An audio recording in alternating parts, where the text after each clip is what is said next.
to see. He's been with Chennai Super Kings for a lot. He's a very different player playing Test cricket. He comes into one-day cricket and he suddenly discovers shots that smell of mothballs. They've never been used all these days. Suddenly he comes back as a different player. And I don't know if this surprises you, but I've got Shane Watson opening the batting.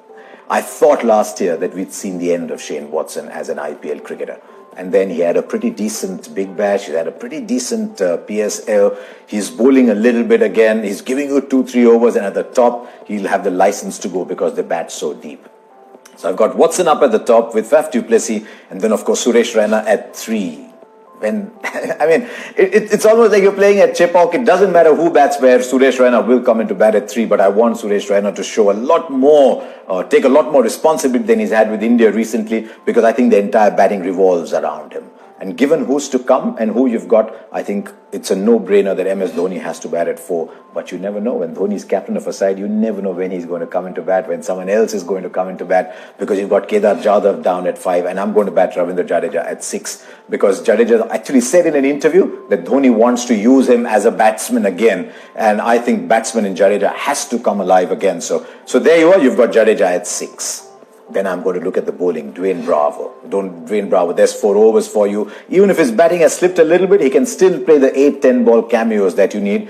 You've got Shardul Thakur, you've got Karan Sharma. I think he was a very good player for Mumbai Indians. You've got either Mark Wood or Lungi Ngidi. I think Mark Wood is my number 1 choice as a fast bowler, but you've got Ngidi as a backup. There you've got 10 players. You'll find this in all the teams that I analyzed. Do they have teams of 10? And here you've got a team of 10 with 8 batsmen and 6 bowling options. What do you want to do after that? You can just play a floater. And that's why I've got Ambati Rayudu in my team as a floater. Bat him anywhere. Almost like Warner, you'll have to open with Williamson and Shikhar Dhawan. Dhawan is in excellent form, but Dhawan will now have to raise his game a little bit. When Warner and Dhawan opened together, most days Warner took off, Dhawan got time. Now with Dhawan and Williamson opening, Williamson will need time, Dhawan has to take off. So those 2 openers, but I also believe 3, 4, 5, 6 will now have to up their game. Manish Pandey gets a fantastic opportunity at number 3, and I will have Shakib Ul Hasan at number 4. I think he plays the role of senior player for Bangladesh so well. He's a very aggressive player. So Manish Pandey, Shakib Ul Hasan at 3 and 4 will have to play a big part for the Sunrisers. And then 5 and 6. Ridhiman Saha will keep wickets, and another young man that I rate highly because he's become captain of Vadodara this year. He's played a really good role for them. He's a fantastic finisher. If he can give them 2 overs, that will be very good. India showed enough faith in Deepak Hooda to actually take him to the Nidahasa Trophy. They didn't play him there, but I think Hooda coming in at 5 or 6 will be excellent. And then Nabi at 7.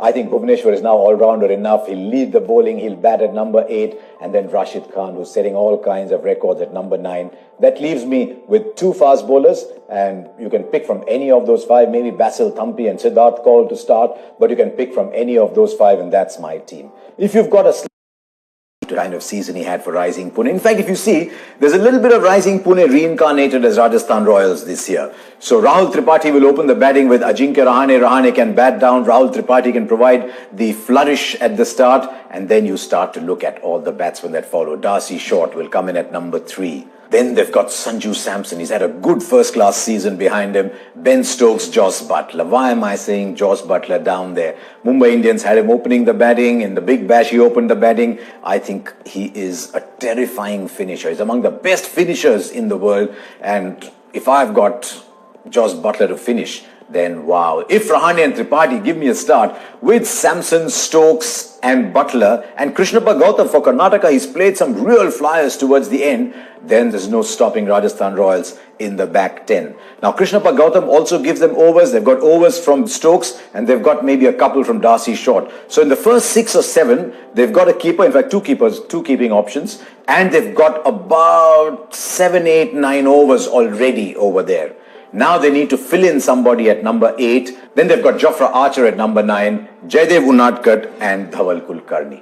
The good thing is they bat all the way down. Now, who do you have at 8? If your track's seaming around a little bit, maybe you can play Stuart Binney in there, but you already have 4 seam bowling options. You have only 1 spin bowler with a backup in Darcy Short. I think they could go either with Shreyas Gopal, who comes from Karnataka. Everyone in Karnataka has had a good season. Maybe even Mahipal Lomrod, but he can bat up the order really if required. So he could be another replacement up there. So they've got the odd spin bowling option, but because they're so good with 10 players, they can play one of these spinners and Shreyas Gopal bats. with Gautam Gambhir and someone who's scary when he gets going. That's Colin Munro. I've actually picked him ahead of Jason Roy, but even there's an option. If Munro's not going, you can replace him with another firebrand opener in Jason Roy. So Gautam Gambhir will get the time that I hope Munro will give him to build his innings, but Munro is really a player to watch out for. Then two Indian players, both of whom can really get going. I think Rishabh Pant will bat at 3, and I hope he leaves behind his troubles as an India player and just comes and expresses himself. I have no idea why they made him captain of Delhi, but here at Delhi Daredevils, just a junior player, keeper, licensed to go and bat, and then Shreyas Iyer at number 4 can play 2 roles. He can either keep going or he can hold it, maybe play a 120, 125 strike rate for a while, because he's got Rishabh Pant on one side, he's got Glenn Maxwell on the other, and wow, if you've got something like that, that's brilliant. And then they've got Vijay Shankar. India tried to use Vijay Shankar as a seam bowling all-rounder, which he isn't. Vijay Shankar is a batsman who will contribute a little bit with the ball, and so I think Vijay Shankar at number 6 contributes a very, very dynamic, creates a very dynamic top 6, and then you've got a finisher like Chris Morris to follow. So I think this top 7 is as good as any. Then they can choose between Trent Boult and Kagiso Rabada. Who would want to be a selector when that happens? So in my first 11, I've actually gone with Trent Boult because he gives a left-handed option, swings the ball in, but I won't be surprised if they use the option at some point of playing both of them. Then they've got Mohammad Shami and the 2 spinners in Amit Mishra and Shahbaz Nadeem. So you've got a very well-rounded 11. I realize that Maxwell is probably not going to be available with Parthiv Patel opening the batting and once again for yet another franchise. I wonder if he remembers which colour t-shirt he's got to wear. Or instead of Brendan McCullum, you've got a Manan Vora. You've even got someone like a Deshpande from Karnataka who's had a really good domestic season. So either of those two, then you've got Virat Kohli at 3, AB de Villiers at 4, Mandeep Singh at 5, and the all-rounder at 6. Maybe Sarfaraz, but I haven't seen enough of Sarfaraz in domestic cricket. I haven't seen him taking attacks apart. So that's a strange punt that RCB have taken. But either of Mandeep or Sarfaraz down there. And then you've got the all-rounder at 6, Chris Woakes at 7. And then you've got 2 very fine spinners. Washington Sundar can bat, but he's also a very good power play bowler. Yajuvendra Chahal is excellent. And then you've got either Umesh Yadav or Navdeep Saini or Siraj. You've got Kejrolia, you've got Aniket. You've got so many of these Indian bowlers to fill your team with. So Lynn and Narayan will open the batting for KKR in my first 11. But I think somewhere down the line, people will find out. Sunil Narayan will get found out. The question is, will KKR keep going with Sunil Narayan and say, look, it doesn't matter if he gets out. Even if he scores 5 or 6 one day, if he scores 20, it doesn't really matter because our number 3 is an opener. Anyway, we'll go with Robin Uthappa at 3. So Robin Uthappa at 3, I think they've got to play Nitish Rana at number 4. And because he's got good players on either side of him, I think it'll take a bit of the pressure off him. Dinesh Karthik at 5 is in the form of his life. And if you've got a finisher like Andre Russell, every team is looking at you and saying, right, what do we do here anyway? I like Shubman Gill. And I think they'll find place for Shubman Gill. If necessary, even bat him at 4 and play Nitish Rana down. If they have to move Sunil Narayan down the order, Robin Uthappa goes to open the batting, they can play Shubman Gill at 3. So Gill makes my starting 11. Maybe at 7, maybe at 3. But I have a lot of time for Shubman Gill. Then Mitch Stark. He can tong the ball around. So Mitchell Stark at 8. You've got Piyush Chawla, who's been very, very under the radar. He's been an outstanding IPL player. So Piyush Chawla, Kuldeep Yadav, and then you can choose between either the old warhorse and Vinay Kumar. I just like Vinay Kumar. He can bowl in the power play. He gives everything 100%. Otherwise, you've got Mavi and Nagarkot. You can play either of those in. So you look at this side and you see you've got 3 spinners, 3 quality spinners in Sunil Narayan, Piyush Chawla and Kuldeep Yadav. You've got Mitch Stark, Andre Russell and either Vinay Kumar or any of the younger bowlers, and they bat all.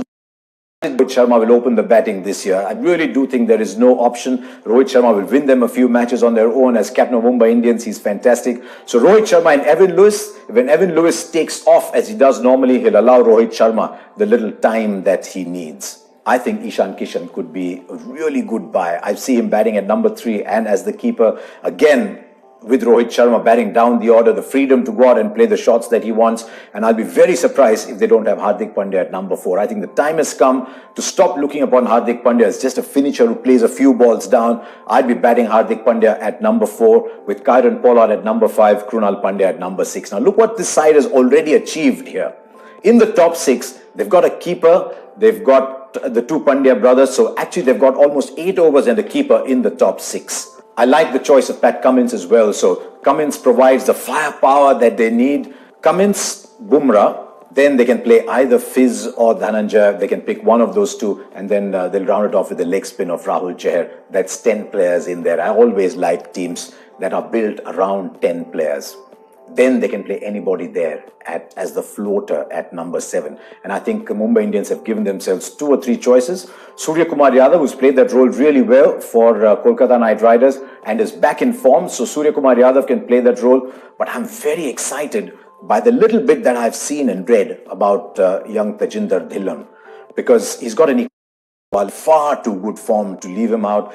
And I think Karun Nair, ever since he started opening the batting for Karnataka, has been excellent too. Rahul is your wicket-keeper. I really do think it requires a long run at number 3. And in the absence of Finch at the start, I think Yuvraj Singh will come in at number 4. And if I was Yuvraj, I'd use those first 3-4 games to tell the captain, the management, look, you can't play without me. So Yuvraj, have your eyes wide open on Yuvraj in those first 3-4 games. I think he's batting at 4, Miller at 5. You have to play Marcus Stoinis, because otherwise Kings 11 don't have a bridge between the top 5 and the bottom 5. Marcus Stoinis plays that role. He's a fearsome finisher and he routinely gives you 2 or 3 overs. So that's my top 6. I've already got I've got 2 overseas players in there. Then I've got Ashwin and Akshar Patel as my 2 spinners. I've got Barinder Sran and Andrew Tye, and that leaves me with 1 overseas player. And I'm very, very interested in taking a look at Mujibur Rahman, because he bowls off spin, he bowls leg spin, he bowls a wrong run, and I think could just be that little X factor that Kings 11 Punjab need.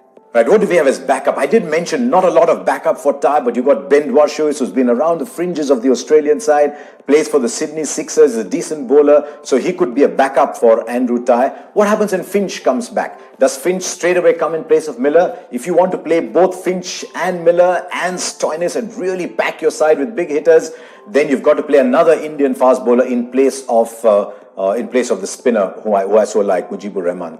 But I'm going to start off with this as my first 11, the 11 I gave you at the start.